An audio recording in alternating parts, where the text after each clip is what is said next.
What is up, everyone? Welcome back to the channel, Hanging Our Knives here. So happy you could make it. I wanted to come on here first before we start the video and just kind of say thanks for being here. Sorry about last week. I know there was no video. You probably had a little tear in your eye, probably upset, but you got to be brave. It's okay. All right. It was spring break and we had stuff to do. So I did not have time to shoot the video, didn't have time to do anything. What we're doing today is we're going to be talking about knife bevels, and we're going to be talking about kind of cutting out a knife, and then we'll talk about grinding a knife bevel. Okay, what does that consist of? What does it look like? And how do we do it? That's the important part. I'm sure you've seen Forge and Fire, a lot of how-to videos too and everything. But hopefully we can break it down a little bit better for you. I'm on the road right now, so I'm not at my shop, but give me a second and maybe we can get there. Y'all stay tuned.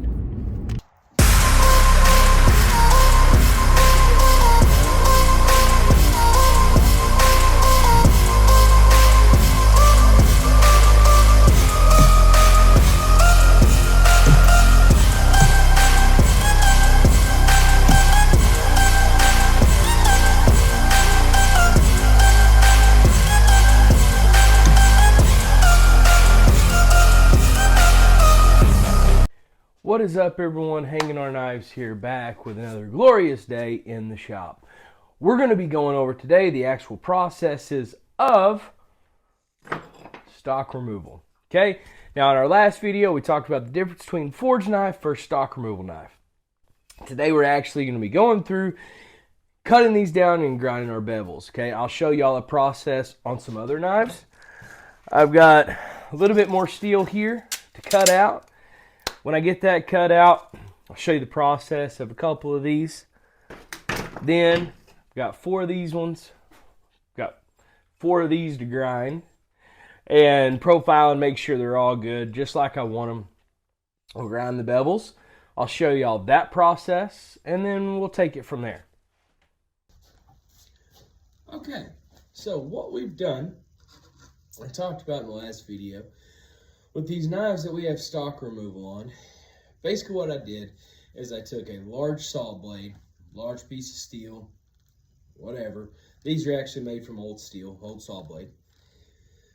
Cut out what is the shape I wanted. Remember we talked about it the last video. What I actually did is I took and I take a template, I draw out, do whatever, cut it out like I want it, make sure it's going to work. And be how I wanted. I was making these similar to another knife that I've already made someone. So what I did from there is I just traced it out and then cut them, okay? Once I cut them, I had to grind them, get all the slag and all that junk messed up, taken off. And remember how I talked about last time, how I actually needed to take off about 1/8 of material or so. Well, I did that already. And all I did was I took a grinder. Right here I have my angle grinder and it works great. This has a kind of the flap wheel on it. Love them if it's under a certain grit, right? Now, if it's over a certain grit, I like them too. But you don't want to grind with them, you just want to finish up with them. That's neither here nor there. But what I've done is I ground everything and you'll notice it's still real rough. They're still real they're not nice looking. Okay, let's say it like that. So what I'll do is I'll put them in a vise and I'll make sure they don't get too hot while I do this. If they get too hot, well, then we could potentially have some problems, okay? So now what I'm going to do is I'm just going to turn my grinder on and make sure that I have, whoop, there we go. So what I'm going to do now, so when I get it in here, make sure I turn my grinder on, then make sure I get plugged in. Now that I'm plugged in, I'm going to go ahead and grind this off and show y'all just kind of the difference.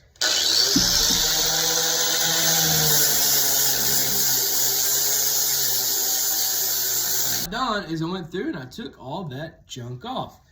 So they go from looking like this to like this. Now, that's important because now I'm going to talk about how to get those bevels in there, how to make it look all cool and knife-like. Because right now it just looks like a piece of metal that I just shaped out, and it's nothing more than a stick in the backyard, right? When you were a kid and you shaped something to make it look like a knife and it was cool. Now we're going to show you how to actually make this thing look like a knife.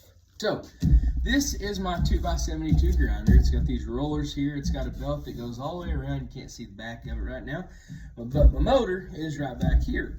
And so this 2x72 grinder's got a flat plate right here. And I'll find better angles later to kind of show y'all pictures of it. Now, I also use, now, don't hate on me, but for small things, certain stuff, if I can get it, I'll go ahead and say it. I use a Harbor Freight 1x30. It's plugged in, couldn't get it all the way over. So, but yeah, I will. I'll use a 1x30. Works great for small stuff. You gotta see, like, this is a 2-inch wide belt. While it is phenomenal for taking away material, okay? If I'm grinding stuff, taking it away, it's awesome. But okay, what if I need little finesse stuff, right? What if I need right in here? That little bitty 1-inch belt allows me that space. And then I also I have little secrets and tips in the trade of how to soften things up and soften metals up, as far as soften lines up, I guess I should say. Like, here's a piece of leather that I'll utilize as a backing plate on either this one or this one. What that does, help polish it a little bit, not have those hard lines. We'll talk about that in another video too. But anyway, you can see this one's been cut out. Just a little skinner. And so with this here, if we're going to grind, one thing you always gotta have is a little water bucket full of water. What is that gonna do for us? Make sure it still doesn't get overheated. We're at the point now that we have a knife that we like. We have a blade that we would want to use, okay? We can't mess up the edges. Just like I showed you on the other video, how I had burnt the edge of that hatchet, right? So I can't do that with this. I've got to make sure that this here is perfect, as you might say, okay? So let's crank this up. Let me give you a general idea as to the way this works, the way I'm going to grind bevels, and then I'm going to cut and grind the bevels and then show you. Now what this is going to do is establish my plunge lines. Now my plunge lines are right here. That is what starts the bevel going up, okay? So I make sure my plunge lines are exactly where I want them. I make sure they're even on both sides. That's something that as a knife maker you definitely got to make sure of. Larger locations that do all this by machine and not by hand, they don't necessarily have to worry about that. They'll put like a carbide stop on it, run it up in the machine, grind it all at once. It's water cooled, done. Flip other side, done. Okay, is that awesome? Yeah, it's awesome. Do I have that capabilities? Not right now. Maybe one day I'll have my stuff set up to where I can, do it like that and everything is just absolutely picture perfect. With the custom realm, that's not feasible because that has to be set up specifically for certain knives. My deal, I make too many custom knives to set my shop up in one specific order, but that's neither here nor there. All right, so let me grind this and then let's look at it. All right, so I'm over here at the little 1x30 with a 50 grit belt on. Now, we have ground in the bevel about where I want it, right? So we have this cut in. You'll see how the knife is like that, right? How it has now it kind of starting to look like a knife, right? But I don't like it. Now, if you talk to any knife maker, a big part of our deal is we chase scratches and I chase bevel lines. Now, what I mean by that is, look right here. See how that bevel line is cut in and we have a little flat right here? I don't like it. I also don't like how I love the bevel, but I do not like the angle that this is at. Now, what do I mean by that? Well, What I mean by it is if you look at it here, okay? Now this is a relatively steep angle. I would like to, instead of this, I'd like to bring it like this. Make it a little bit more of a fine angle, okay? Because these are going to be for cutting. I don't believe they're going to be out batoning a little skinner, right? Now, if it's a larger knife, 8-10 inch knife that they're going to be batoning, hitting, things like that, yeah. I would probably leave that and be just fine with this type of bevel in it. But, and would be just fine with this type of bevel in it. But I'm not. I don't like it. So what I'm going to do is I'm actually going to bring that back a little bit to about probably right here. Now, what does that mean? How am I going to do that? Let me show you. Here's this. Okay.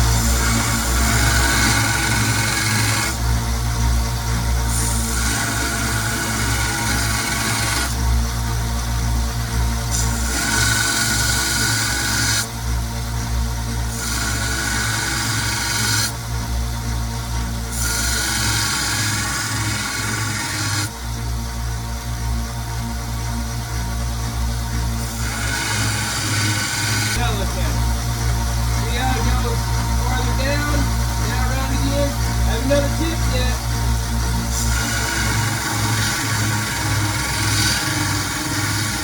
All right, let's look at it. So what I did with just this little 1x30, brought this side down. See how now this is the landing, it's the bevel, okay? Look at this side, it's still steep, about a fingernail width. Same fingernail, we brought it about another 1/4 to 1/8. Now, annealed steel, 50 to 80 grit belt on a 1x30 will work. I don't care what anybody says. You may get ridiculed, but it's whatever. The only thing you've got to do is watch your plunge cut. So see how this is relatively straight? Now look at this plunge cut. It's brought up higher. So what I'm going to do is on my big grinder, I'll go through and I'll fix this plunge cut, make it real nice, and then go from there. So if you're just starting out knife making, don't get so stressed over this kind of stuff. As far as, oh goodness, I'm this way, not this way. Well, everything has its place. Just know that you're not going to skin deer with an edge geometry like this. So take it farther down. If your bevels don't match up when you first start, oh well, that's part of learning. Start another one. Do another one. Do you know how many I have ground? More than I can count by hand. I've made jigs. I've done it all. The best thing, learn to grind by hand. Then you don't have to worry about a jig. You don't have to worry about, oh, I've got to make a 6-inch drop point skinner. Oh, I've got to make a tactical whatever. Okay, so keep that in mind. We're going to make this like a 2 or 3 part. Well, we're not going to make it 2 or 3. Keep that in mind. And I will show you where we go from here.